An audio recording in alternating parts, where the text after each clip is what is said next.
Hi, everyone. Big welcome. Good morning to those of you in China. Good evening to those of you who are in the same time zone as me. I'm James Heimowitz. I'm the president of China Institute, and it's just a delight to be able to welcome everybody to the Next Generation Leaders Circle, U.S. China Philanthropy Dialogue. Tonight's event is about the role of the next generation in U.S.-China climate collaboration. And, on so many fronts, it's such an important endeavor. Whether we think about it, at the big macro level, where we have China and the United States, arguably the two most important countries to the planet's future for the next chunk of time. Whether we think about it as from a climate perspective, which is probably one of the most important things that's impacting us already, if not, and then for the next chunk of time as well. So I really do want to congratulate the winners of the NGLC's Giving Circle on behalf of China Institute, because the work that you guys are doing and the philanthropic spirit that's behind it is just so important. And you're going to be hearing from them later this evening. Today's actually co-presented by the CINGS Initiative and with the support of the CINGS Initiative and SupChina. Big thank you to Josephine Lau, who's been working so hard along with Dinda Elliott on this, and Aaron and all the others. I'm so sorry that Josephine, isn't able to be with us in person tonight. She's not well, but tonight's event couldn't be possible without her and the tremendous effort of all of the NGLC members. And before I go on any further, I just want to say a big thank you to them, to all the members, and particularly to the speakers tonight. Now it's my great honor and privilege to introduce Anla Chung. Anla is there you go, welcome Anla. Anla is, of course, the founder and CEO of SupChina and also heads the CINGS Initiative. She's a good friend to all of us and an amazing role model. Anla, of course, wears many hats. One of them is the vice chair of China Institute, where I have learned so much from Anla's philosophy and her approach to the way she does business and the way she leads her life. And, running a successful business is the first piece of it. But the next piece of it says, what can you do now that you've achieved success? That may not be so completely fulfilling, but she always manages to bring it to the next step and thinking about, how can I do good as well as do well? How can I help the next generation to think about these important problems that are going to be with us for the next chunk of time? And, it's all good and well to do really well in business, but it's important and a higher calling to be able to think about how we can contribute back. So I've learned so much over the past 7 years of working with Anla at China Institute. I know everybody that touches her, whether it's at SupChina or the CINGS Initiative or any of the other things she gets involved with, bound to feel the same way. So it's truly an honor and a pleasure to turn over the platform to Anla to be the co-host for this evening. And thank you so much for underwriting and all your spiritual support as well, Anla. Thank you so much, James. That was a kind introduction. Can you hear me? Can you hear me? We can, yes. Oh, very well. Great. So it's really my deepest pleasure and honor to have these few moments to present the opening remarks. And thank you very much for your very hard work, James, and the wonderful work that Dinda has put together this this NGLC effort. I remember the first one that happened a few years back, COVID. And then also thank you to Josephine Lau, our CINGS Initiative Executive Director, who could not be here tonight. Both Dinda and Josephine had collaborated quite religiously and passionately to put this together. So I'm very pleased to be able to speak today. And first, I'd like to say that CINGS is the 501c3 nonprofit organization powered by SupChina, our sister for-profit media and business intelligence platform company. Here at CINGS, we convene a community of global change makers, such as the NGLC members, who are making a positive impact in the U.S. China space to inspire each other along our organization's mission and that is to promote education and dialogue between the U.S., China, and the rest of the world, and to advance positive social impact between U.S. and China. We do this through dialogue, storytelling, and philanthropy. This effort that China Institute and CINGS have embarked upon is very close to my heart, because I believe that at my stage of my life, it is really the next generation that is going to lead our planet. And we want to be able to help and support our next generation of leaders to as much as we can, so that the world can be a better place. So we want to enable and empower them, and it is our duty, I think, to be able to support NGLC. So one of CINGS's many exciting initiatives include Doing Well and Doing Good, which examines how we can do better and well professionally and personally while doing good at the same time to make a positive difference in the world, as our inspiring NGLC members are doing. CINGS's Doing Well and Doing Good initiative also examines the nexus of business and social impact between the U.S. and China. This series has featured, among many others, firstly, David and Susan Rockefeller on their family's philanthropy related to China and the environment, Pen Zhao, CEO of Citadel Securities and board member of the Asian American Foundation, called TAF, and on the rise of Asian American philanthropy in the US, and also conversations with the Nature Conservancy, Paulson Institute, and Johnson & Johnson on how the US and China can work together on issues of climate and health. By the way, I am also vice chair of TNC, the Nature Conservancy, the largest conservation nonprofit. So I'm very proud that we can be part of this dialogue today. In addition to that, we are also partnering at CINGS with PBS and WNET on an AAPI initiative. It's a 5-part series called Belonging, Asian Americans Now, which explores the roots of recent anti-Asian hate in America, how Asian Americans have responded, and where the community goes from here. Asian Americans have long been viewed as the perpetual foreigner, as never being American enough. This has only amplified in recent years. And this series, we hope to profile, we are profiling Asian Americans across the country and telling their stories of exclusion and belonging in America, as well as the hope they find in the new generation, cross-racial solidarity, and in each other's vision on community.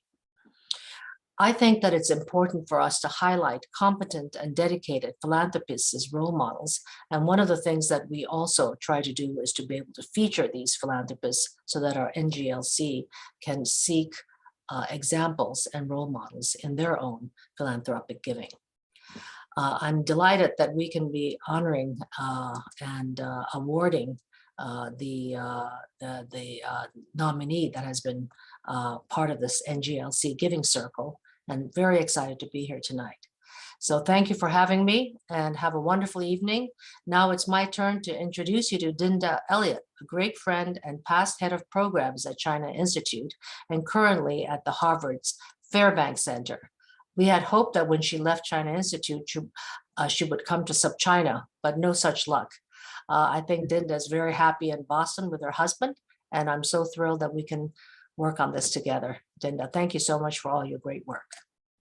Thanks so much for the introduction, Anla. And I have to say, I'm so thrilled to be here tonight. I guess I'm sort of the godmother of the China Institute-Serica Next Gen Leaders Circle, since I helped found it a few years ago. And I just wanted to, it's a project that's very, very dear to my heart as well. And I just wanted to say how proud I am of this incredible group of American and Chinese change makers who are building human bridges that will keep the dialogue going despite increasingly tense Sino-US relations. And they're working together to promote positive change. So, you know, this evening is all about celebrating change makers, and I'm delighted to be here. And we are so very excited to have this evening's wonderful speakers, who are 2 women who have dedicated their lives to making positive change in the world. A couple of quick introductions. So Charlotte Kaiser oversees NatureVest, which is the Nature Conservancy's conservation investing division, whose mission is to create and transact investable deals that deliver conservation results and financial returns for investors. And we're going to learn a little bit about how she makes that happen. Peggy Liu is the founder of the joint U.S. China Collaboration for Clean Energy and arguably one of the leading catalysts of a green China. From her base in Shanghai, she consults companies and governments on sustainability and how to catalyze societal change.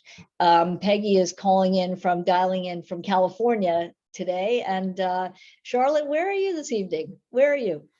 I'm in Missoula, Montana, where it's Okay. still been snowing, so hence my wintry garb. Wow, fantastic. Well, thank you so much, both of you, for joining us. And, you know, we have very little time, so I'm going to jump right in. And Charlotte, let's start with you to get a broad understanding of the whole concept of impact investing. Can you give us a quick intro, a few sentences on what impact investing is and what the Nature Conservancy is doing in the impact investing area? Sure, Dinda. Thank you so much. And thank you to the China Institute and to this amazing Leaders Circle for having me. And Anla, thank you for your support and leadership at the Nature Conservancy. It's fun to cross paths in this way.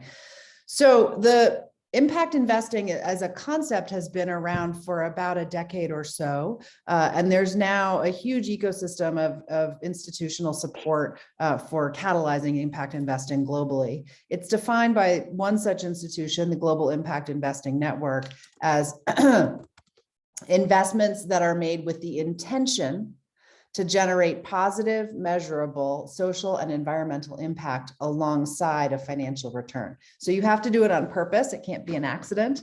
And that's really what we're trying to do at the Nature Conservancy, is to intentionally structure conservation outcomes into investment vehicles. So as an example, we work with asset owners such as BTG Pactual, their timberland investment group, to help set a new strategy for forest investing that includes carbon sequestration and biodiversity conservation. Or we work with governments such as that of Belize to help them develop debt offerings that support funding marine conservation in partnership with the U.S. government and private institutions.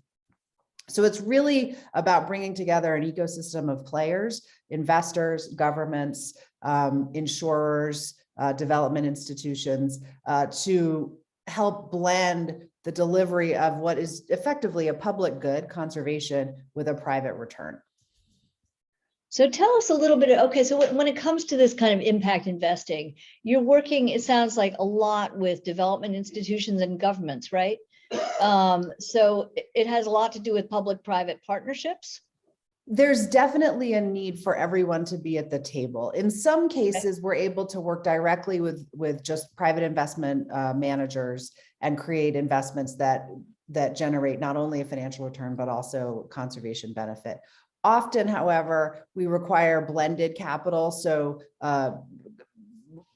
low-cost money from development institutions or foundations alongside more commercial rates of return in order to be competitive with investors and create those public benefits for conservation and the environment. And are you arguing that the returns will and should be as high as any other commercial investment, or is the idea that, you know, the investors are coming in saying, look, I know I might have lower returns, but I am doing this because I have a vision for making change? There's investors participating all along that spectrum, Dinda. So some of them are interested in outcompeting, and they believe that impact creates what's called alpha in the marketplace. I think that's very challenging, and particularly if you're trying to do anything at scale. There are other investors, development institutions, development banks, and others who are most focused on impact and really are willing to take additional risk or be undercompensated relative to the marketplace because of the impact. But the vast majority of the capital markets are looking for risk-adjusted competitive returns. And at NatureVest, we're trying to transform that whole market and really demonstrate that you can achieve competitive returns and meaningful impact in the same vehicle.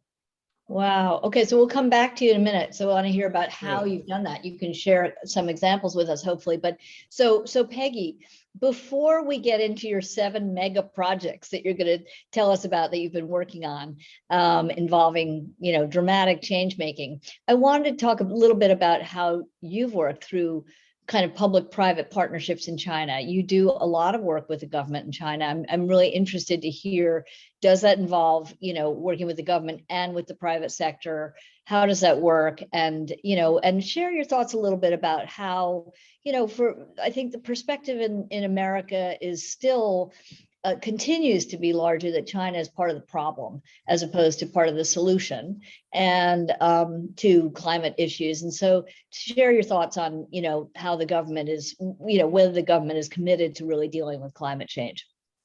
Well, I think my answer will address all 3 of those questions in one. Just as background, I started joint U.S. China collaboration on clean energy in April 2007 out of this event, which I produced called the MIT Forum on the Future of Energy in China. And unbeknownst to me, when I came up with this idea, it was actually the first public dialogues between U.S. and Chinese government officials on clean energy. And if you're familiar with the timeline of China going green, 2007 actually is the year that you start to see an acceleration of investment in the production and the actual deployment of clean energy solutions. And so this event was really interesting because you know, there was public events. There was 400 people there. I invited people from all walks of life, including fossil fuels, BP executives, to press, like, you know, Dinda, people like Dinda, you know, to the co-founder of LEED, Green Building System, et cetera. So all walks of life. McKinsey was there as well, played an instrumental role. So at this event, during the private dialogue, they told me that there were 60 MOUs, memorandums of understanding between the 2 countries, and nothing to show for it that was tangible, nothing. And they said the problem has been not the intent to collaborate, but it falls apart in programmatic collaboration.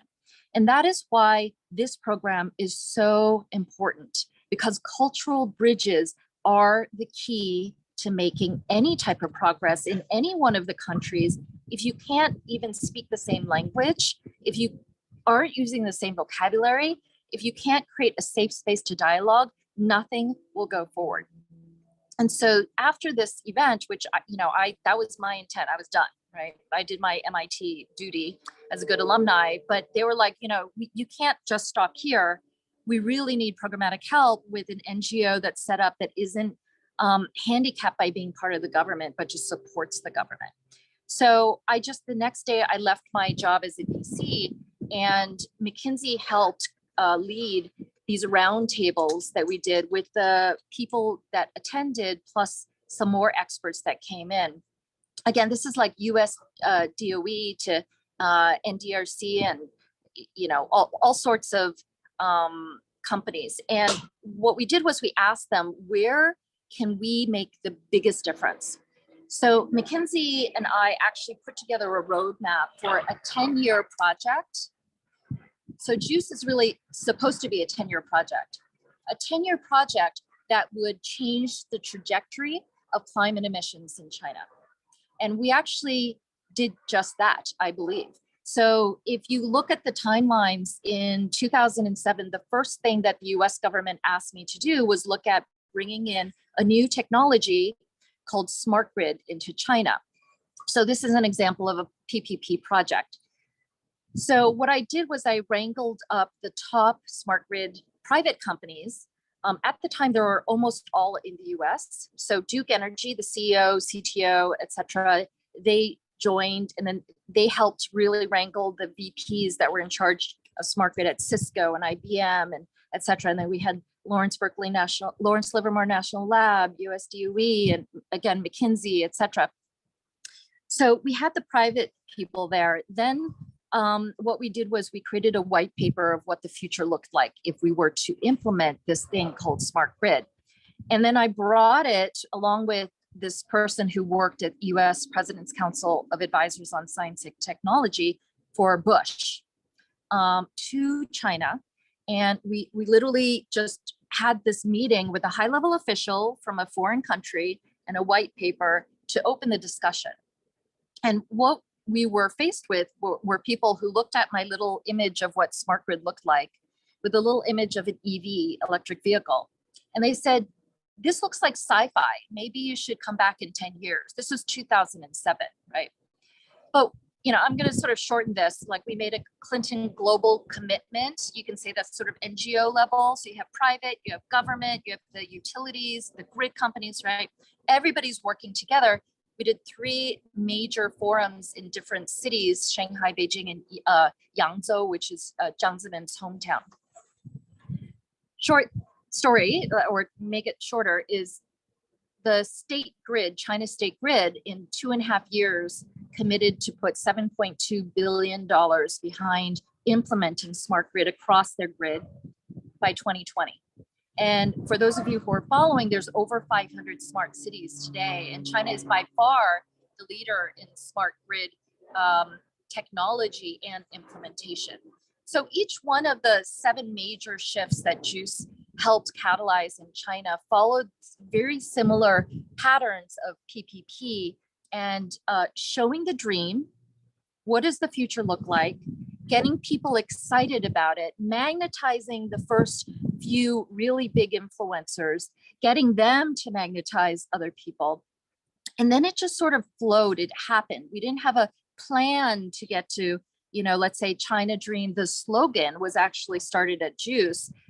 I didn't have a plan to say, I want Xi Jinping to use this as a national slogan. No, it's more a subconscious, energetic, magnetic tornado that we're building towards a dream and helping everybody see how they can empower themselves to be part of co-creating this dream. So that is sort of PPP in my world. Does that help, Dinda? Is that good enough? Oh, I think you're on mute. Are you on mute, or I can't hear you? Yeah, thank you. You're right. It sure does help. And boy, talk about, inspiration, and also a reminder that a conference, there are so many conferences that happen in the world and then kind of nothing happens afterwards. But to go from a conference and then actually, keep carrying the ball forward and turn it into real action is incredible. And, you have done so much with that. So, Charlotte, again, I wanted to ask, drill down a little bit deeper into what kinds of impact you've actually seen through your impact investing projects. And in the answering that, maybe you can help us understand how you put an investment value on nature. How has that worked for you? Share some project that you're really excited about. Yeah, absolutely.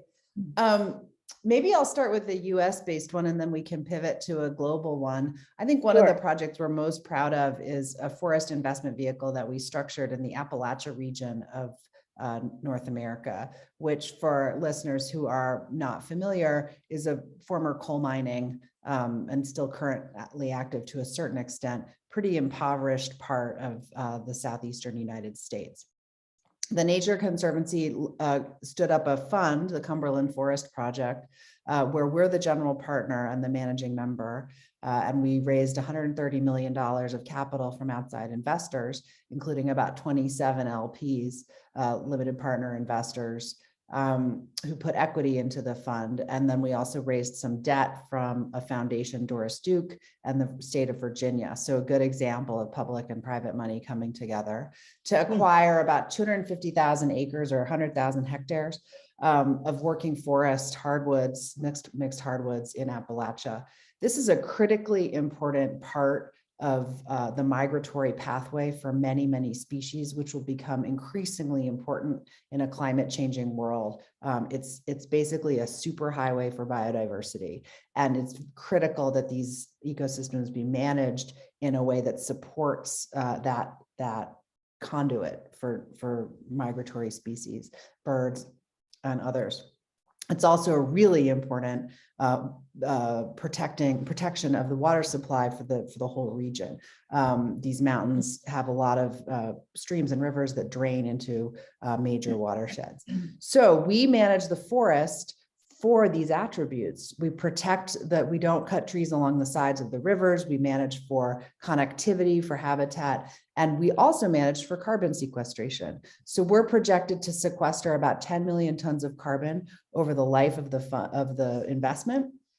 And we do that by slowing down the rotation, letting the trees grow longer, and not cutting as many down. And obviously that means there's less in the way of timber revenues, but there's instead revenues from the sale of carbon offset credits, both voluntary and regulatory. So that's a good example of how you can monetize to a certain extent the value that's provided by natural capital. We've also permanently protected a large portion of the land. We've done the largest land protection deal in each of the 3 states where we own property, Virginia, Kentucky, and Tennessee, through this single entity for water protection. And the state will pay in the same way that they will pay for a water filtration plant, they will pay for standing forest so that it can exist in perpetuity to provide clean water for the people. So we did that with the state of Virginia. So that's a good example of we're offering market rate returns to our equity investors, bringing public dollars in to pay for the public good of clean water, and then monetizing natural capital through the sale of carbon credits. Right. Wow. So tell us about your global project, the aquaculture project. Yeah, absolutely. You and I talked about this earlier. And this, this is the place where we were trying hard to expand our footprint into Asia. And the reason for that is that 90% of aquaculture by production volume is in the Asia Pacific region. And it has the potential to provide a sustainable protein source to the growing population of the world. But as currently practiced, most aquaculture is incredibly damaging to natural systems and to oceans. So we're working with a partner on an investment strategy that basically demonstrates and delivers sustainable aquaculture and biodiversity positive aquaculture. So we target reducing pollution from conventional aquaculture through new technologies, supporting mangrove health by avoiding projects that remove mangroves and instead investing in seaweed and bivalve aquaculture, and providing economic benefits through new jobs and livelihoods to low-income communities. So we're not only investing in platform businesses for seaweed and shrimp, including land-based shrimp, we're also looking at farms onshore and farming technologies that support high-value species such as grouper. And then, as I mentioned, technologies that reduce pollution, provide for increased efficiency of production, and other impacts. Looking right now at Indonesia, Singapore, Thailand, and India as main areas of focus there. So in that case, we're partnered with a fund manager who is the fiduciary, and then we are the conservation kind of strategy implementer. Wow, fascinating. Before we move on from that and dive deeply into China with Peggy, I wanted to ask you, does that involve, I mean, presumably you're having to persuade farmers to deploy technologies that may cost money and stuff like that. I'm just curious as to what are some of the challenges that you confront? Yeah, that's a really good question. We're basically, our strategy is to invest in the tech companies, which are then marketing their products to the farmers. And yeah, and what we are offering is, access to this investment capital for farmers who change their behavior, right? So it's a little bit of a carrot and a stick, and that's how we design a lot of our vehicles. Wow, fascinating. Okay, well, and that project is really just being developed, is that right? Just being developed. Yep. Yeah. We received. Yep. We're working on talking to investors about it now. Yeah. Right. Okay. So we'll be looking forward to following that as it develops. Thanks for sharing that. So Peggy, let's jump into China. Talk about the possibility that you see in China. As I said before, a lot of people in the U.S. think that China is part of the problem, not part of the solution in terms of sustainability and climate. And so, I want to hear, while it's true, we know that China is the largest emitter of carbon ahead of the United States, but that's just part of the picture. And I want to hear what you're seeing on the ground in China in terms of the possibility of making change. Well, in my experience, again, just to give context, I was really actively on the ground working on programs from 2006. Then we founded JUCCCE to COVID, so 2020. And during that time, again, just to give you context, the industrial West took a couple of 100 years to first pollute and then still trying to figure out how to unpollute. But China really started developing in 1990, the first supermarket, right? It started to urbanize.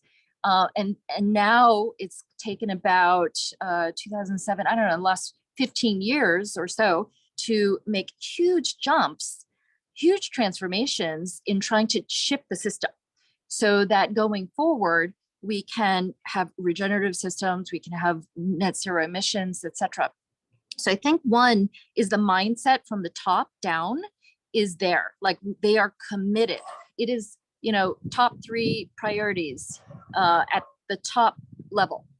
I think that's missing in a lot of other countries. So one is commitment. 2 is that they have a secret weapon, which very few people in China actually know about, much less outside of China. And that is, it's one of the only countries that I know of other than Singapore that has mandated government training each year. So 12 days minimum, but if you're promoted, you might have a month, 3 months. You might go to Harvard Kennedy School for a year. So one of the programs that I was asked to create in 2007, again, right after the foundation of JUCCCE, the Vice Minister of Ministry of Housing and Urban Rural Development asked me to create the first ever eco-city classes to teach mayors across China. So again, you might say like, whoa, that's really incredible, but you have to remember there were no classes like that. And so he started something called, he was in charge of the NAMC, the National Academy for Mayors of China. This is in Beijing. It was the first of the 8 schools that carry out this mandated curriculum. And now the Party School and the China Academy of Governance have merged, so there's 7. But so what happened was since 2008, we took a year to develop the curriculum, to sign all the partnerships. We, over the years, based on where China was at its stage of development, we started to teach like clean energy for cities, low carbon transport, the first ever municipal waste and water treatment class, et cetera, eco-livable cities, even the China Dream at the end. And as we developed a good reputation for bringing in, again, PPP, we brought in like GE, we brought in Philips Lighting, we brought in, again, DOE, we brought in Covanta, we brought in a lot of these, the Bloomberg worked with us. We brought those experts in, the head of sustainability for Seoul, Korea, the deputy mayor of London to talk about the climate action plan for London. All of those people came to China initially, and then we started to do videos more virtually. And then we were invited to 2 other schools. So over time, we taught 1,000 mayors and central government officials how to build cities, eco-cities. So you can imagine what they explained to me was the reason why China is able to change so quickly, but harmoniously, non-chaotically, is because of this channel. This doesn't exist anywhere that I know of outside of Singapore. And so we should take advantage of these systems that China has to very smoothly deploy to the masses, like China scale, giga pace, new policies, new technologies. So I would just start with that one story. That's a pretty amazing story. Yeah. So Charlotte, I'm really interested in hearing your thoughts about capital deployment in China, and whether, what could be possible.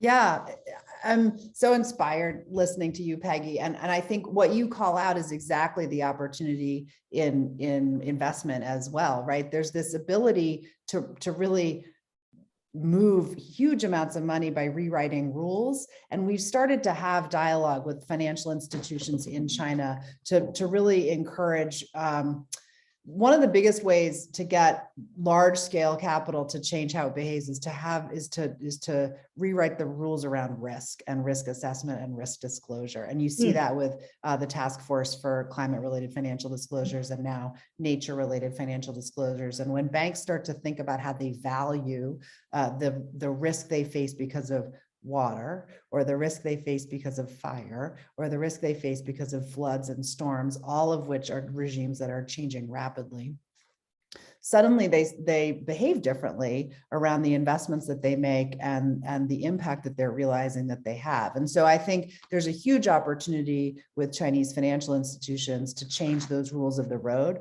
and really start to see a much more impact way of thinking around deploying capital. It's so fascinating. And Peggy, as you've been saying, I mean, there is something about China where they're able to make big changes, as you're suggesting, Charlotte, to kind of change the rules of the game. Just think about what they're doing with green finance, for example, where they're the leading issuers of green bonds, et cetera. And they are starting to change the rules. I know our time is almost up, but Peggy, I wanted to ask you to share, you've got all these incredible projects you've been working on. Is there one more that you want to share with us that shows us the kind of game changing that can happen in the climate area, something you've worked on? Well, I mean, I've worked on a lot in China. It's on my bio. Happy to share that in a lot of talks on my website. Yeah. What I would like to share with you, especially since Charlotte's here, maybe we can work together on this. Now, what I do is I travel all over the world to teach people how China made these changes, starting with dreaming up the future. And I call this tornado leadership. It's how do you make societal scale shifts at warp speed versus incremental speed, or even exponential speed for some technologies. And the world is calling for that type of change. And it is possible. If you look at the work that I've done, it's possible, but you have to stop planning and you have to start sensing. And so one of the, I now teach outside of China. So one of the groups that I work with is the nation of Hawaii. It's the sovereign indigenous nation of Hawaii. It's got 45 acres that was transferred to them after Bill Clinton signed an apology law. And this was in 2001 that they took over 45 acres in Oahu. They're building an entire nation. And the nation foundation is really around aloha spirit, about shared stewardship, about taking care of each other. And they have this ancient Hawaiian ecosystem called ahupua'a. Ahupua'a is basically a system of watching the water go from the mountains to the seas. And as a citizen, you don't have private ownership of anything. You don't worry about how much you're taking at any time. All you do is worry about how much you're giving water to the person downstream. And so we're developing an entire nation based on this philosophy, based on this ancient, sophisticated ecosystem, but with new technologies. And for example, I think I learned, is it 75% or 90%, some very large percentage of queen bees in the mainland US come from Hawaii. But, now we need to move from industrially farmed queen bees to regeneratively farmed bees. And so that's an example of what they're trying to create. That might be interesting to somebody like Charlotte.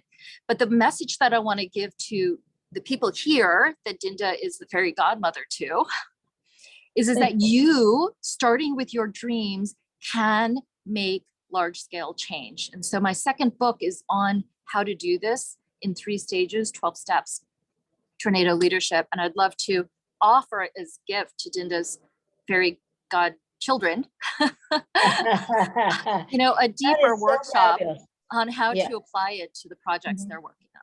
Terrific. And you know what, when I was listening to you talk about from the mountains to the streams, et cetera, later in this evening's conversations, we're going to be hearing about stuff like that from some of our winners, because they're working on looking into traditional, farming methods that are sustainable, et cetera. And it's very much picking up on the spirit that you talked about. So Charlotte and Peggy, thank you so much for joining us. I know this was so brief. You know, we could talk for hours, but thank you, thank you. We're going to definitely get you back. This group needs your energy and inspiration. And you know, wow, talk about game changers. Thank you so much. So it is my honor now to introduce our next speaker, who is Rena Peng. And Rena Peng is an advisor at Rockefeller Philanthropy Advisors. She works with individuals and families to define and implement their philanthropic goals, providing mission and value guidance and an issue area research and expertise and grant making best practices. So let me, without any further ado, hand it, Rena, please join me. And I'm going to disappear and I'm going to hand the mic over to you. Great to see you. Great to see you. Thank you so much. Hello, everyone. Good evening, good morning, wherever you may be. It is a real pleasure to be here, and I'm excited to be speaking with you all today.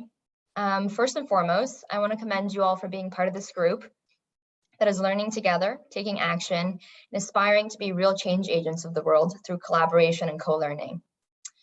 I was born in Dubai and grew up between China and the US, and as such, I saw varying levels of poverty, wealth, opportunity, and growth. And like each of you, I thought seriously about how I can make a difference in this world and how I can best create positive social impact. In my role at Rockefeller Philanthropy Advisors, I work with donors all over the world to articulate what is important to them, what they want to accomplish, and how to craft a giving strategy and program that resonates with them, but that is also effective, thoughtful, smart, and impactful. A lot of donors think that they need to jump right into it and start giving money away. But what I do in my job is to help them take a step back and examine ways of giving that is sustainable, most impactful to them and to the world. So a few ways that I help do that is by asking some key questions. And today I'll outline a few of these questions. So the first question I ask is, why are you giving? Are you motivated by heritage, values, legacy, experience? I'll give you an example. Let's take family as a motivation. Honoring and appreciating ancestors can be among the strongest of motivators. Our upbringing imprints upon us values and experiences, which we often seek to reinforce through our giving. For instance, I work with a donor whose father was the first in his family to attend college. And now the second generation is funding scholarship programs at universities for first-generation students. This giving strategy represents an authentic way to honor their father, uphold the values of their family, and make a big difference in the lives of those first-generation students. Whereas those donors that are motivated by legacy seek to influence the future. So donors may want to be remembered for more than their financial success. Their philanthropy is their public commitment to making a better world. And other legacy donors want to create a family culture of generosity and public service. They seek to pass down values as well as resources to the next generation, and having their family involved in philanthropy is deeply meaningful to them. To answer this first question thoughtfully, why are you giving, requires some inward reflection to dig deep, because motivations change, but unless a giving strategy addresses the needs that drive these motivations, it's unlikely to be sustained or successful. Identifying motivations also makes it easy to include them in strategies as well as your assessments. The second question I ask is, what do you want to achieve? This is really a three-step process that starts with framing the issue you're interested in. Different lenses on the world help us focus and sort what we see. For instance, is it a big challenge? Examples of this might include poverty, disease, education, climate change. Most donors will drill down from the big challenge to further define their focus. For instance, funding education could mean focusing on early childhood learning, or it could mean post-secondary education. And within post-secondary, is it about helping low-income students gain admissions to selective colleges? Or is it about making sure they graduate with a degree once they are in? Or is it both? Some donors will concentrate on the types of communities whom they wish to support. So women, children, the elderly, youth, refugee, animals, the possibilities are many. There are also donors that want to focus on a specific place. This could be a city, a village, a neighborhood, or donors could focus on specific institutions, an alma mater, a museum, and more. So after you narrow your focus, you'll want to define the outcomes you wish to achieve. Thoughtful philanthropy means not only having a clear focus on the challenge you want to tackle, but also having a clear vision of what change you want to see. Whether you call it a goal, an outcome, or a solution, it's important to define the desired end result. For instance, there are many worthy nonprofits that address literacy issues.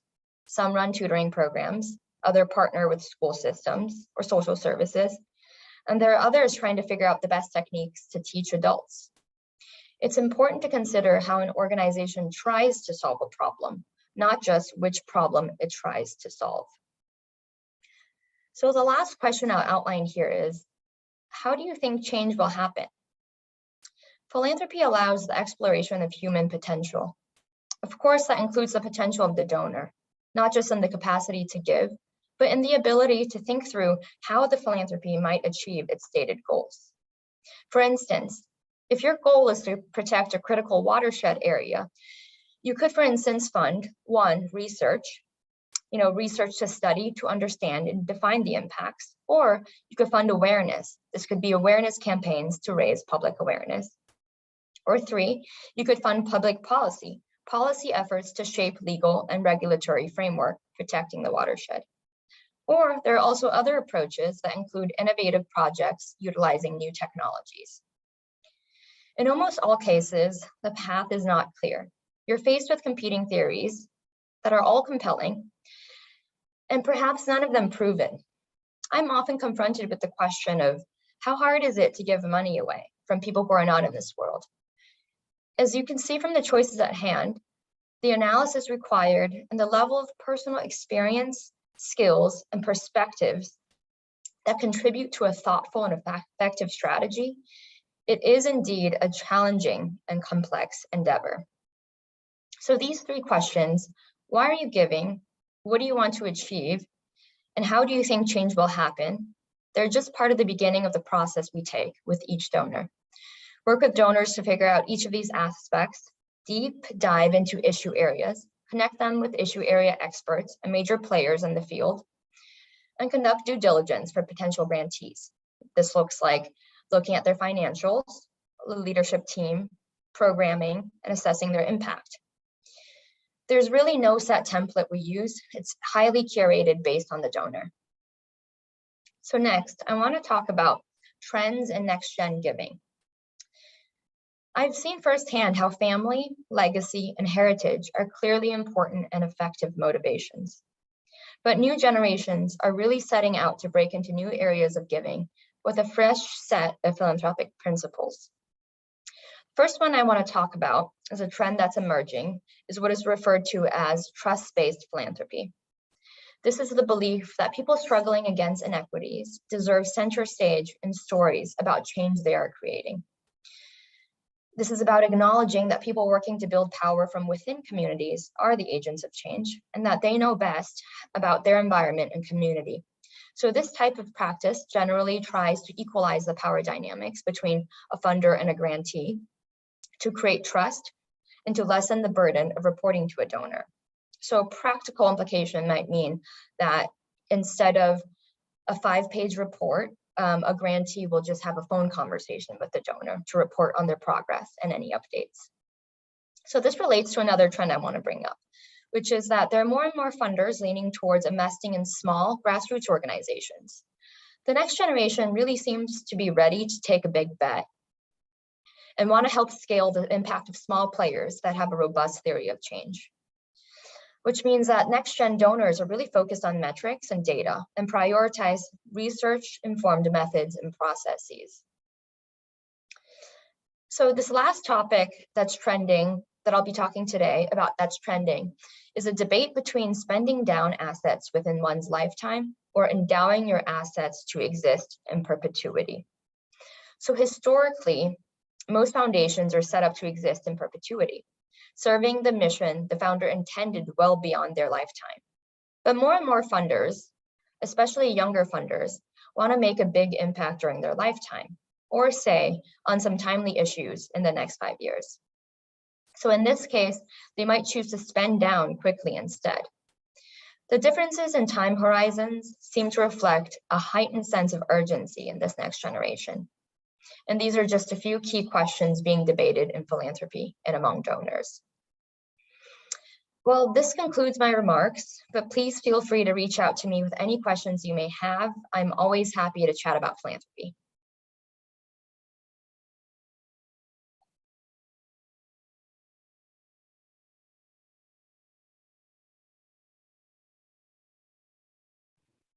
You're muted, Yvonne. Sorry, I was muted. Thank you so much, Rena. I am Yvonne Liu. I am a founding member of NGLC and also the chair of our Giving Circle committee. I'm here today to give you the behind the scenes scoop on the NGLC Giving Circle. And then I have the honor of introducing our next panel, which features the two winners of our Giving Circle grant. The story of the NGLC Giving Circle began in early 2020 when we pooled our funds with the help of China Institute and sent an urgently needed donation to Wuhan. Soon after that, everyone's lives turned upside down, and NGLC members located across the US and China started meeting over Zoom with much greater frequency. We learned about strategic philanthropy from guest speakers, and we exchanged ideas about how to make a positive impact together. But learning and talking amongst ourselves was not enough. We had to put our ideas into practice to take action, and that's where the Giving Circle came in. We envisioned an annual Giving Circle that would be member-led from start to finish. We would find innovative projects that, one, tackle systemic issues through strategic philanthropy, two, substantially benefit from a relatively small donation of $10,000 US, and three, improve US-China relations. We voted on issues to focus on, and we determined the theme for this inaugural member-led Giving Circle: climate change. We ended up receiving 28 applications from organizations across the US and China. And after a rigorous process of evaluating, interviewing, voting, and having heated debates to break a tie, I can now finally announce, on behalf of all of us in NGLC, the beneficiaries of this year's NGLC Giving Circle grant. The runner-up, which will receive $9,000, is Chengdu Urban Rivers Association, also known as CURA, or Chengdu Chengshi Heliu Yanjiuhui. And we were able to offer this additional runner-up grant thanks to additional generosity from NGLC members and also philanthropist Wayne Silby. Wayne Silby is a great friend of the CINGS initiative, and he is co-founder of Calvert Investments, a $15 billion investment manager that was an early pioneer in socially responsible investment. And back to introducing CURA. CURA's mission is to promote the natural, recreational, and cultural values of rivers, particularly the upper reaches of the Yangtze River, Changjiang. They provide a unified voice on issues such as river conservation, development of environmental awareness, and promotion of sustainable development in urban and rural areas. NGLC's grant would fund CURA's Local Wisdom to Tackle Climate Change project, which entails investigating the low carbon agricultural practices of 3 Western Sichuan villages, and then disseminating this traditional wisdom to influence climate change policy. Congratulations, and let's welcome CURA's Chief Executive Secretary, Sun Ji. He will turn on his camera later. And next, I'll introduce the winner of our grant, which will receive $10,000, is China Outdoors Collective. China Outdoors Collective's mission is to showcase the beauty of China's wilderness, to inspire protection of China's environment, and reverse negative Western stereotypes about the country, its nature, and its people. They empower Chinese photographers to be a direct bridge between China's conservation NGOs and Western philanthropy and support. NGLC's grant would fund the development and launch of the organization's website, which would showcase photography through an interactive map and build support for grassroots conservation NGOs in China. Congratulations, and let's welcome China Outdoors Collective co-founder, Kyle Oberman. Thank you so much. Hello. Congratulations to the two winners. I will now pass the mic to Annie Liangzhou, who is one of my dearest friends whom I met through NGLC and the moderator of a conversation between Kyle and Sunji. Thank you. Thanks, Yvonne. Good evening and good morning, everyone. And thank you so much for joining us for this event. I'm honored to be here to moderate this last panel of the Philanthropy Dialogue. My name is Annie, and I'm a founding member of NGLC. I currently manage my family office focused on impact investing, education, and heritage preservation, and have been engaged in U.S. China cross-border business and philanthropy for the past 10 years. So earlier we heard from NatureVest, from JUCCCE and Rockefeller Philanthropy Advisors on the changing landscape of philanthropy and how they're addressing environmental and social issues through active philanthropy and different forms of impact investing. Similarly, the NGLC Giving Circle, which is a signature event for us, aims to make an impact through exploring the nexus between social innovation and strategic philanthropy. Given this year's theme of climate and environment, we thought that China Outdoors Collective and Chengdu Urban Rivers Association really embodied the values of our organization and are really driving positive impact through tangible, sustainable metrics, comprehensive planning, as well as a dedicated team of experts. So it's an honor for me to host Kyle and G on this panel and lead this conversation to learn more about their meaningful work. And at the end of the conversation, I would also encourage the audience to ask questions in the Q&A box for the speakers. So welcome again, Kyle and G. So for our first question, I would like to invite you both to provide a brief introduction of your respective organizations and the projects that will be funded by NGLC's grant. What was the motivation behind these projects, and how do they uniquely and strategically tackle climate change? Kyle, maybe we can have you go first. Yeah, sure. Thank you so much, Annie. And thank you everyone again. This is just so exciting, and really I think this is the birth for us for something really big and that we hope can be a really powerful, meaningful impactor of change. And so the China Outdoors Collective really came about from me working in China for the last 7 years as a freelance conservation photographer with a lot of local Chinese conservation NGOs, and running up against this kind of storytelling barrier where we don't have a critical mass of storytellers talking about these issues and talking about these amazing groups. And for whatever reason, whether it be language or internet, also a lot of these Chinese stories aren't getting out into the broader world. So a lot of the Chinese scientists or Chinese NGOs are missing a lot of the support through whether it's philanthropy or research collaboration that could go into the country if there were more storytelling through these channels of photography or video, like you see in other countries around the world collaborating. And also, I think a lot of us have our phones here on Zoom, so I would invite you can Google right now, China environment and the US environment. And there's a dramatically different shift. If you look at right now, Google Images, what is associated with that? China's environment, you'll get this immediate just gray, swipe through. In the US, you see the national parks and everything else. So I think as long as we don't understand that almost 50%, 42% actually of China's landmass is wilderness, as long as we're missing that complete part of the picture, then we're missing a massive opportunity to protect it. So the China Outdoors Collective is a platform that brings Chinese landscape conservation photographers together, allows them to have a platform that can be seen on the West, and to give them the power and the tool to use their photography to tell Chinese stories, and thereby inspire the West to really see this holistic picture of China, not just Eastern China, urban China, but wild China as well. And then hopefully then link Wild China and resources in the West with all the conservation groups like Cura and all the other domestic conservation groups in China with potential support. And again, this could be philanthropy, this could be student researchers, this could be university collaborations, all sorts of collaboration between the East and West. So, and this is mainly hosted off of this website, which we will be building.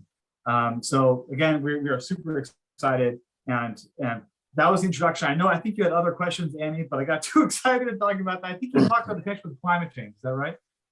Yeah, I was asking how does China Outdoors Collective address kind of climate change and right? Yeah, well, again, so wilderness areas around the world are the biggest carbon sink we have.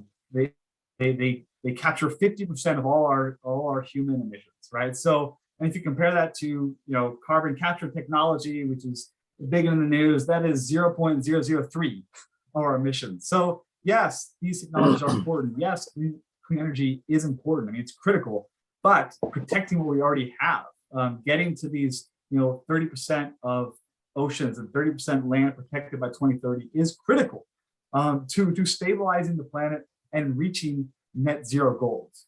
And also, I think Charlotte mentioned on this too when she was talking about the Nature Conservancy's work, but animals are going to need more and more space to migrate and adapt to a changing climate.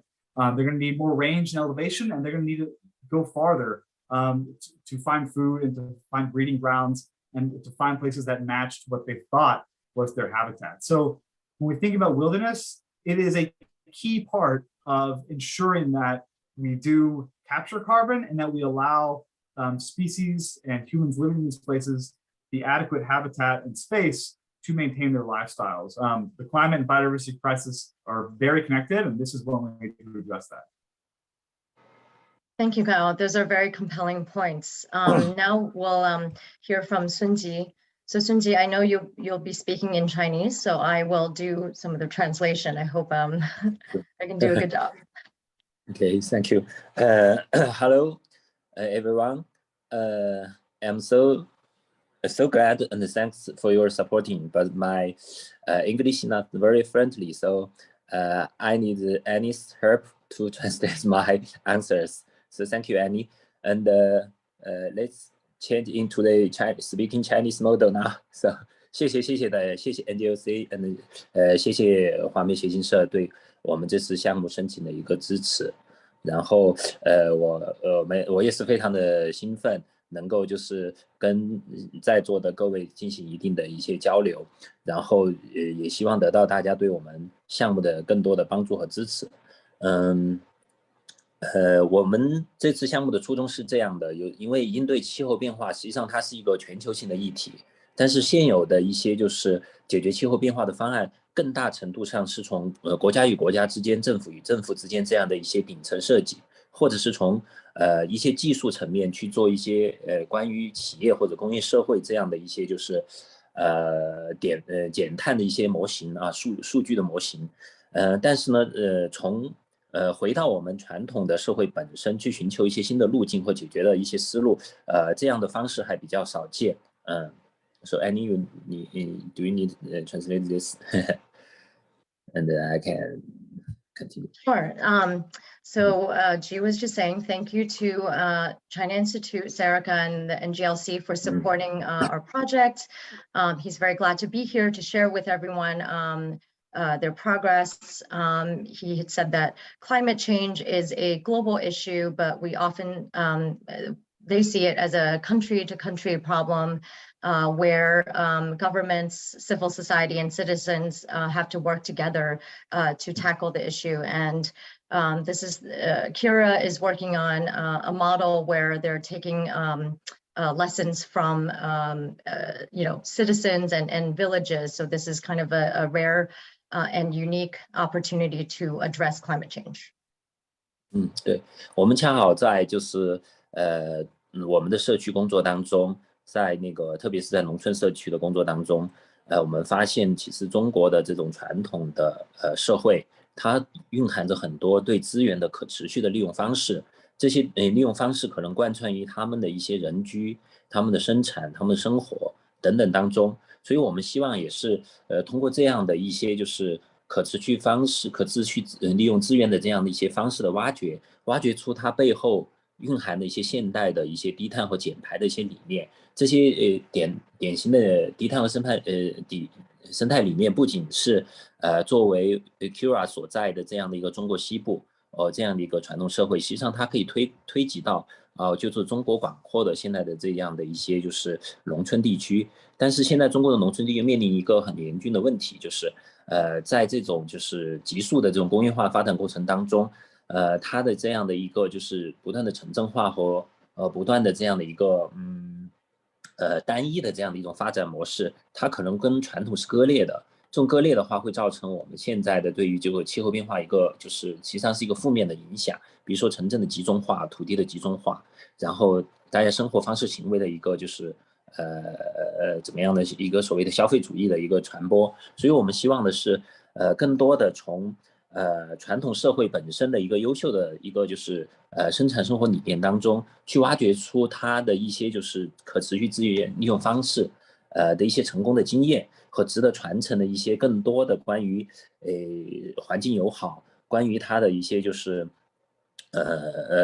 怎么样呢？关于低碳的生活和低碳的消费这样的一些就是成功的一些经验或值得传承的一些各方面的元素，然后把它真正的提炼总结出来，作为我们从就是怎么样，从村民参与或者是从底层这样公众参与的角度，去呈现的这样的一种就是对气候变化的一种问题的一种响应，大概是这样的一个就是初衷。然后因为这个项目是 CURA 从2019年开始去尝试的，试图探讨我们去以本土传统的方式去以系统的去应对气候变化整体项目的其中一个就是持续的一个推进。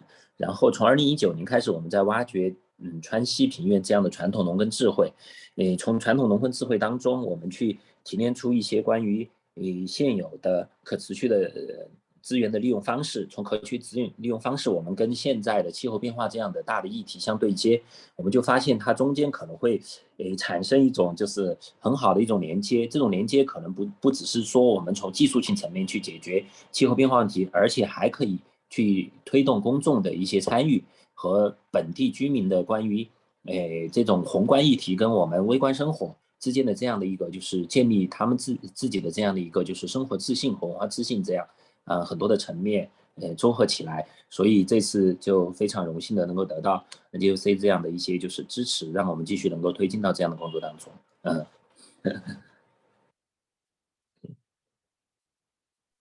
Okay, that was a lot, but I will try to.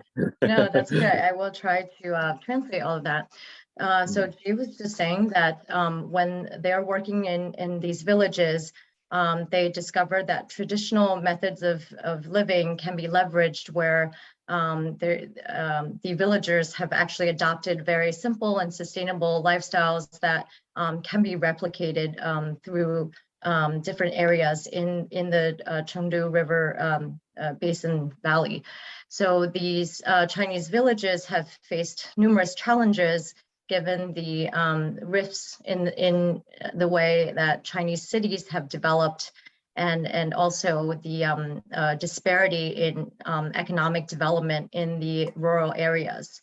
So CURA hopes to explore more of these, the historical wisdom from these villages, and to put together kind of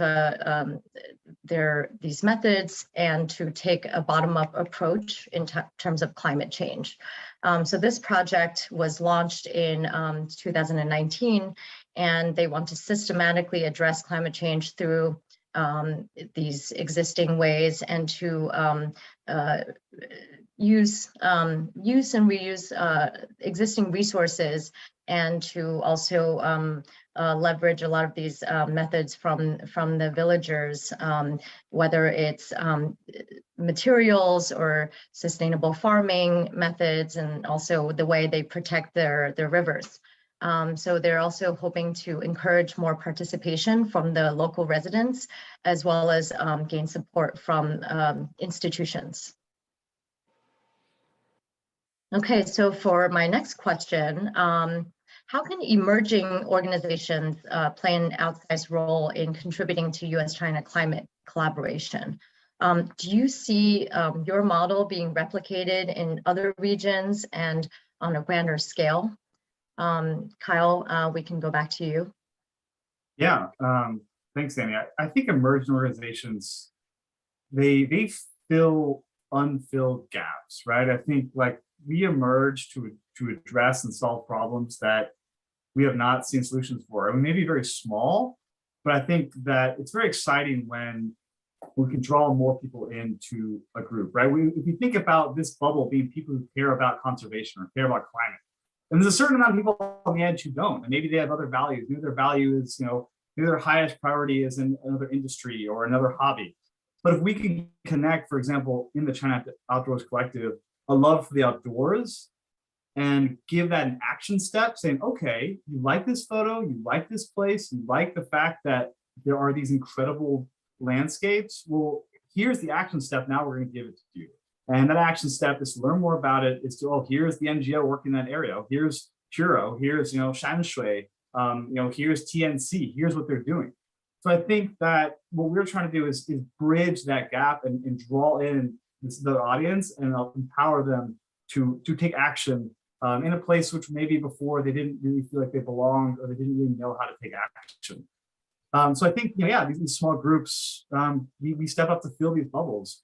And is it scalable on a global scale? I definitely think so. I think what we need more.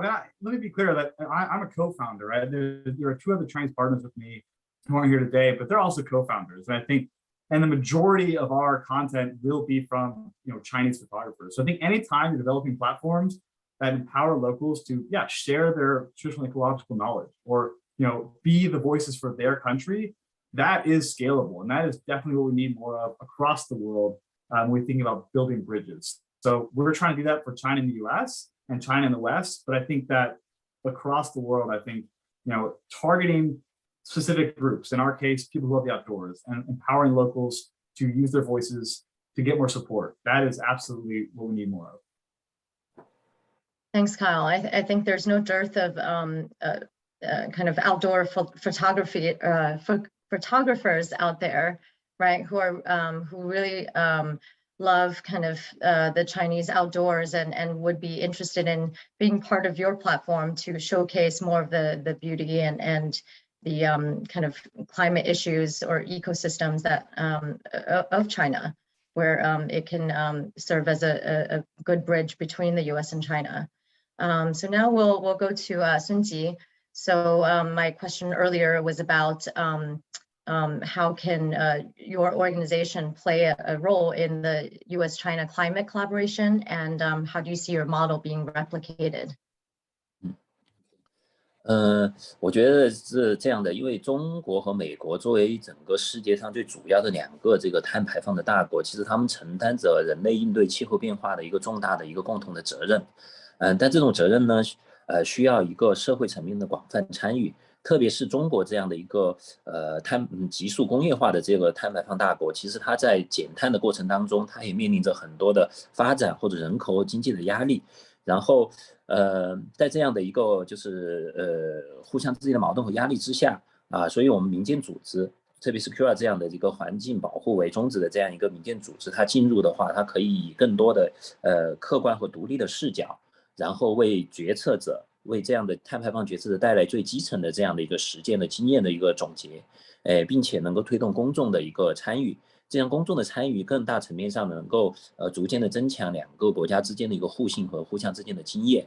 然后我们针对这样的一个传统智慧怎么样去应对气候变化这样一个就是全球性的议题，把这样的议题更深度的挖掘出来以后，这样的宝贵的一些理念和模式，我们传递给更多的这样的气候变化政策的制定者和这样的一个实践者。可以有助于去建立一套与现代科学技术相辅相成的这样的一个环境问题的解决之道，更有助于不管是中国还是美国，我们去探索更适合于本土的一种综合了自然和社会传统这样的一个就是未来的可持续发展思路。同时我们的相关的成果可以反馈给我们社区的居民，去增强他们对于自身这样的一个低碳生活也好，或者可持续生活也好这样的一个自信。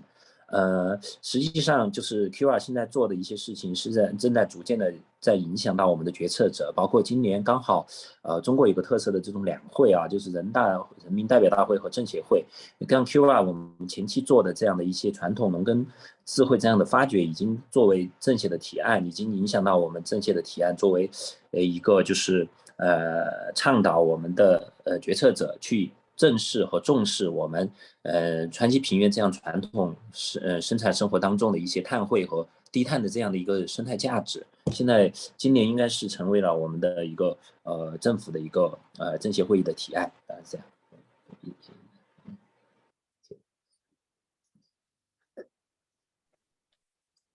So G has just shared with us that the U.S. and China are the two largest emitters of carbon, and he believes that they should take on a greater share of the responsibility of addressing climate change.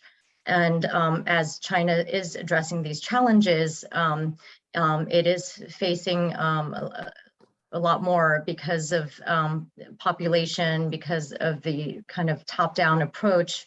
And he believes that an organization like Cura can really address this from a grassroots perspective through encouraging participation from the masses, as well as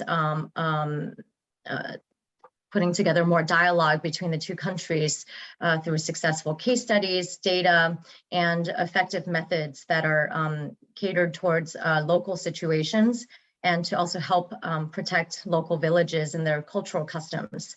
He also mentioned that China recently had the two meetings between the major government institutions, and they are able to bring their methods and case studies to the top government decision makers to emphasize the value of ecological protection.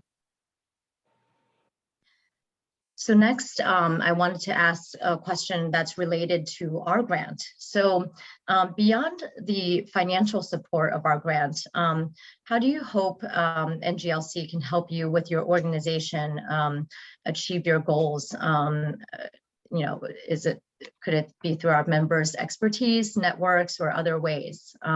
We'd really hope to be helpful to you in not only providing this grant, but providing our networks to you.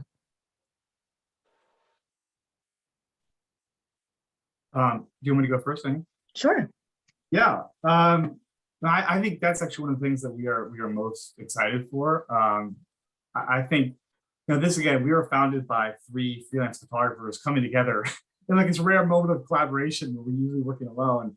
And I do think that when we launch this platform, definitely in China, but also think definitely in the US, we're going to get a lot of interest and support and people asking us, you know, wow, this is amazing. How can we help? These are positive stories that we wanted to tell too.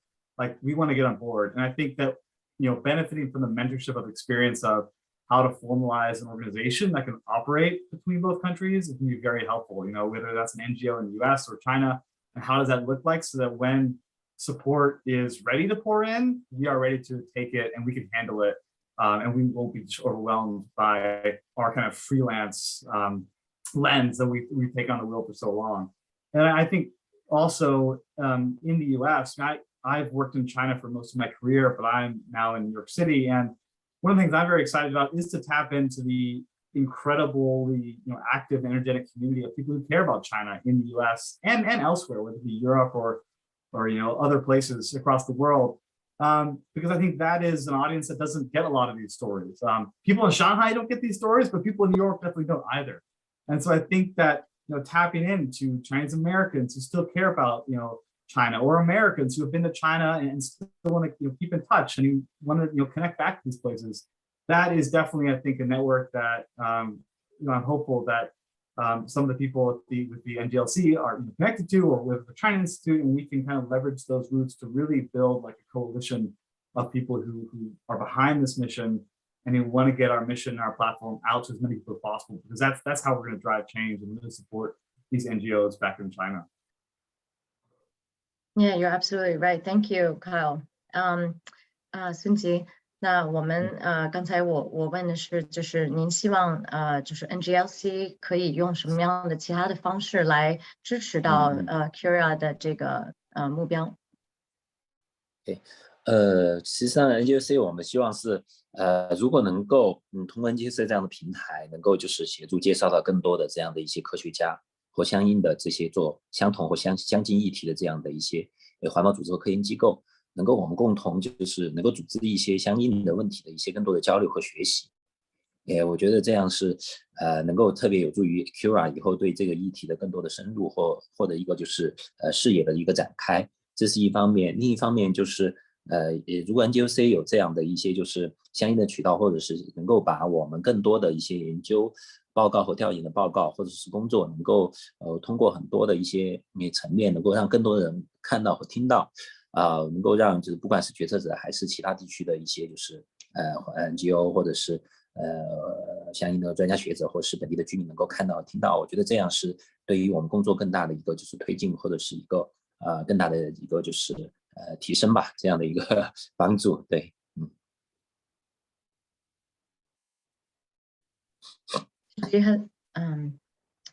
，G has just shared that he hopes that NGLC's platform can help them introduce them to more experts, scientists, and climate organizations, where they hope to encourage more learning, dialogue, as well as knowledge sharing between CURA and these organizations so they can have more institutional support.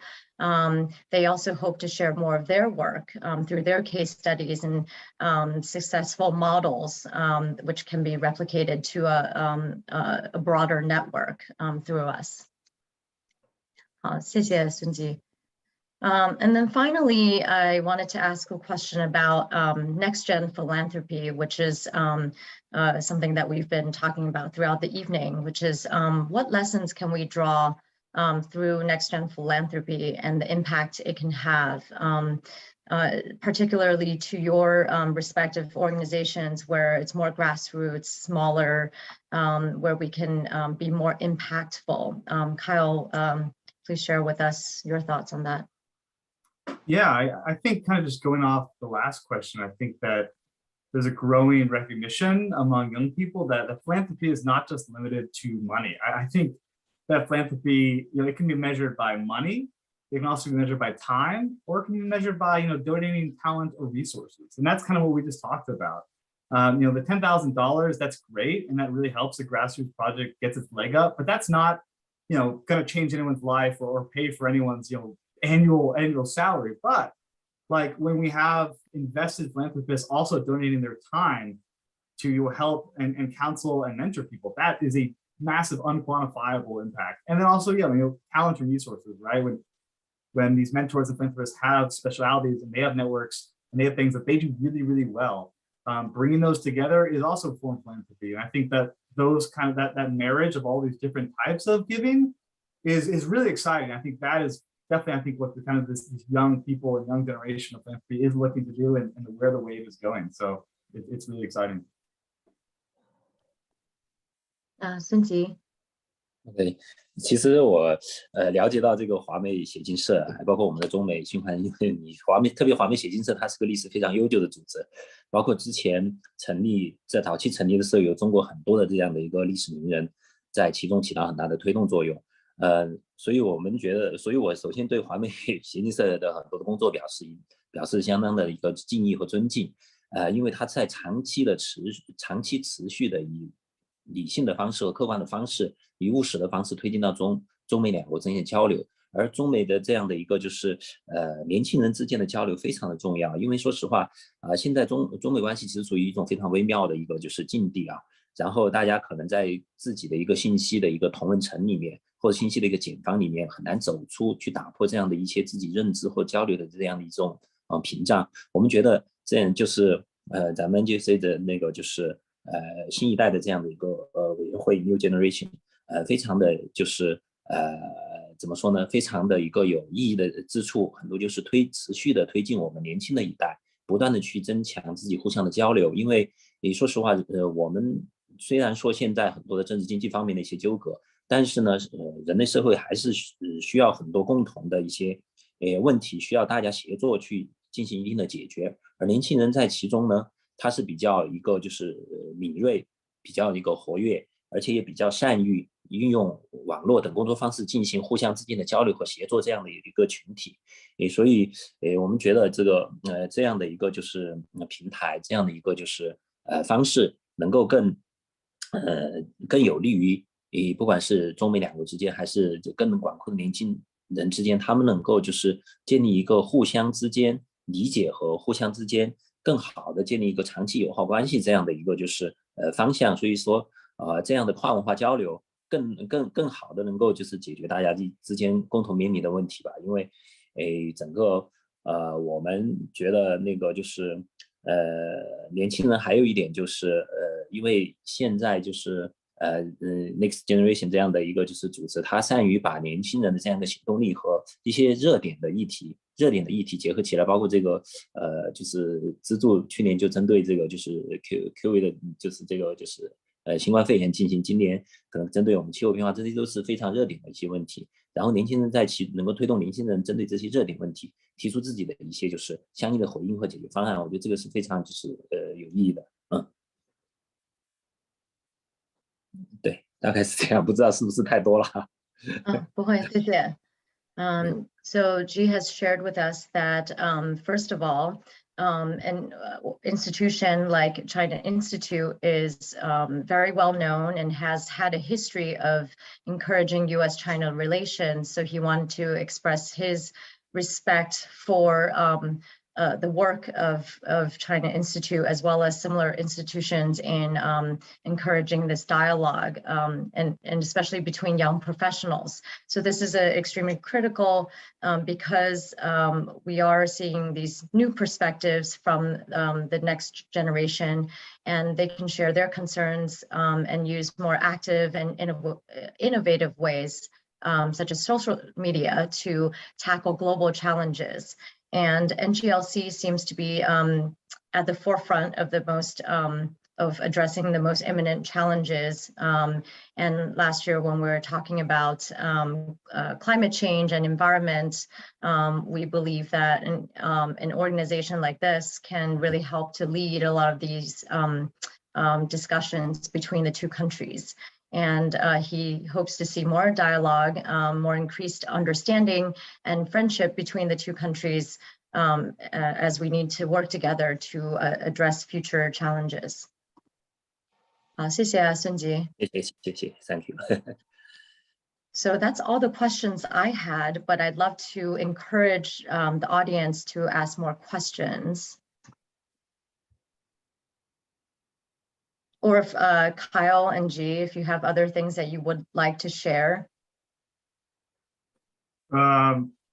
我现在说孙姐，我觉得你们做的事情非常的棒。我觉得我们之后可以线下聊，加个微信，然后看看我们平台怎么这么支持你们，我觉得是非常非常优秀。Yeah, no, I think what Swinji was talking about is just I think again, local conservation groups with so much power. And supporting groups like Chengdu Rivers Association. And thank goodness we know about them now because of this grant and because all of you. And I think there's just so much energy in China going on right now that is worth supporting and discovering. So Kyle, we have a question from the audience. Jocelyn has asked, what will your website look like? The interactive portion. We'd love to hear more about that. Yeah, no, great question. So it's based off a map feature, and I think you introduced that, or you introduced that. So at the homepage is a map and of China, kind of a satellite map style, and you'll be able to see these icons of these iconic landscape sites that you probably maybe have never heard of, like Nianbao Yuzi, or maybe it's Amnimachi, which you could have heard of, or these far remote places that probably also Swinji is working in as well. And then you click on that icon, and there's landscape photography that blows your mind from local photographers. And then when you click on that photo, it brings you into that page, and the page will then have an introduction to the area, maybe a short blurb, maybe it'll have a GPS coordinate. So it's not a travel website, but it gives you enough information where you can find it by yourself, and you have a very basic knowledge of what it is. But then the most important it'll link back to a conservation group that's working in that area, both on that locations page, but also we'll have a separate page on the website that serves as a database for all the conservation groups working within China. Right now, there is no single platform dedicated to getting all these resources together and listing all these great conservation groups. And I've had so many students and media people reach out to me saying, Kyle, like, I want to know more.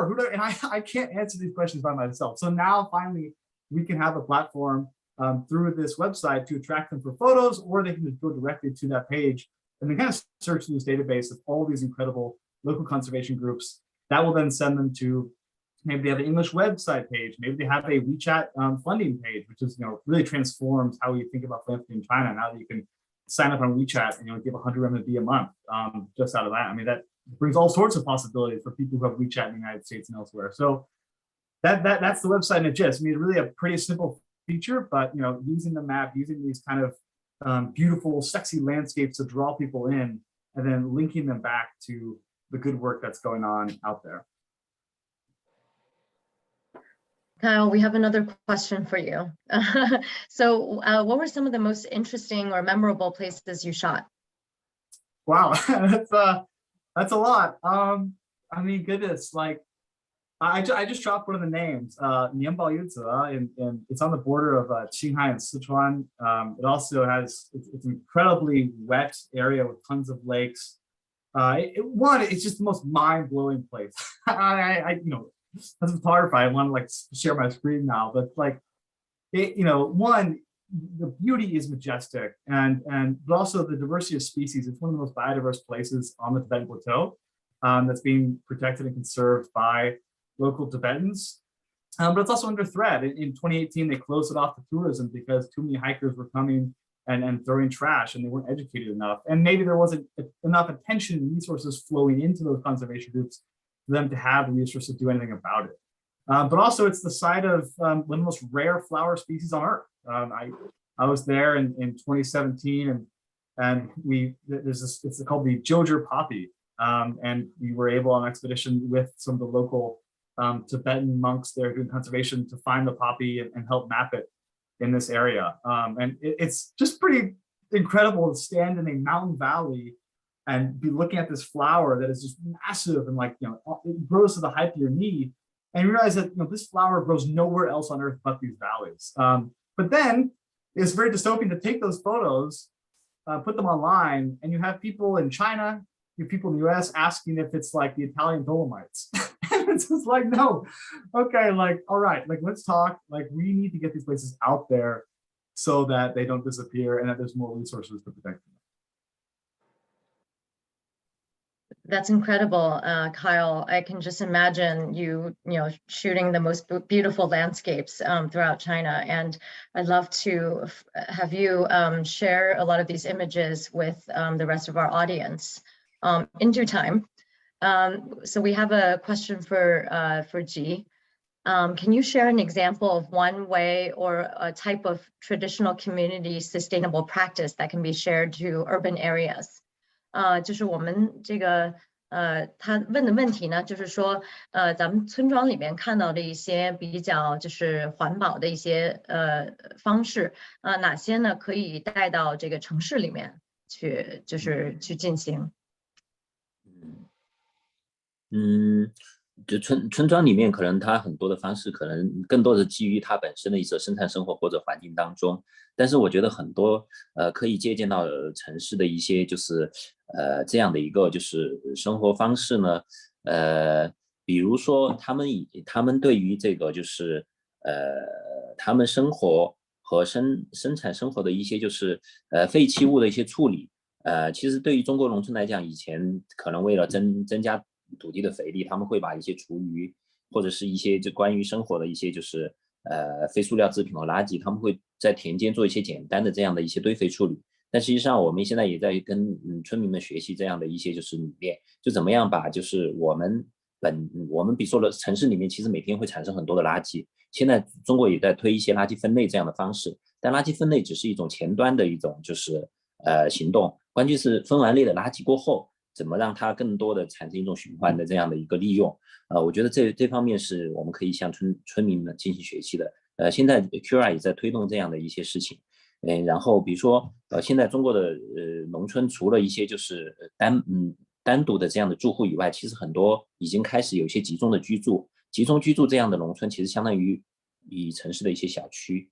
但是在集中的这样的一个农村的小区里面，他们现在我们在开展的一些就是关于资源循环这样的一些就是项目，就是在基于村民们以前传统的这样的一个垃圾处理的基础上，去把这样垃圾分类出来过后，把有效的就是能够做一些堆肥或循环利用的一些就是这样的垃圾进行生态的堆肥处理，然后生态堆肥处理过后，然后再回到他们的土地当中。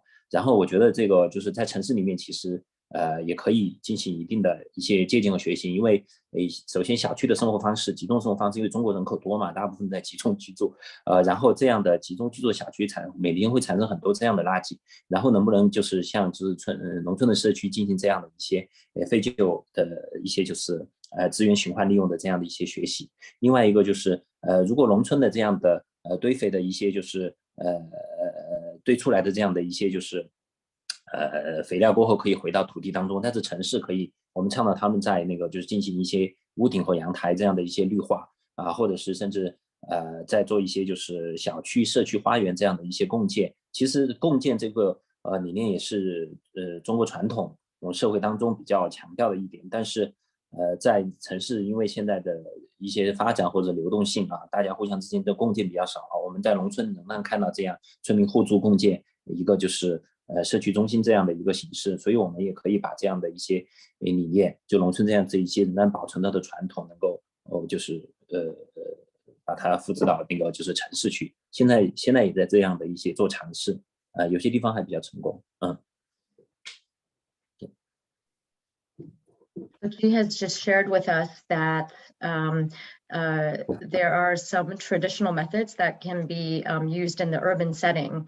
So in the villages, what they've discovered was that there are better ways for waste management, not just the traditional recycling, but they're also composting and encouraging ways to engage in a circular economy. So CURA is promoting some of these practices. He also mentioned that a lot of the village residents have kind of formed clusters where they're now several kind of houses are together, and you can have a community center where you are engaging in resource sharing with an attention to ecosystem protection, and they're learning a lot from them, and then they use the compost that's generated from the food waste for agriculture or to plant gardens, and he believes that this can be replicated in the cities. And I just wanted to add that after speaking to Sunji and his associate Guo Hui, I've learned so much about CURA and all the practices that they're promoting in the villages. It's extremely important because not only are they addressing climate change, but they're also preserving a lot of the historical or traditional ways of the villages, which is being lost every day to urbanization. So I would encourage everyone to learn more about CURA's projects as well, which we will share with the audience.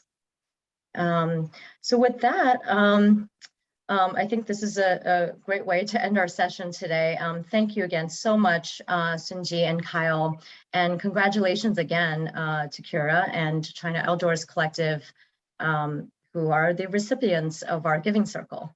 So on behalf of the China Institute and CINGS Next Gen Leader Circle, I want to thank all of tonight's speakers, Charlotte, Peggy, and Rena, as well as to Yvonne and our other NGLC members for helping to bring this event to life. Thank you all to our participants for joining us. We really appreciate your support and look forward to your participation in future NGLC programs. So thank you again and have a great evening and have a great day for those of us who are in China.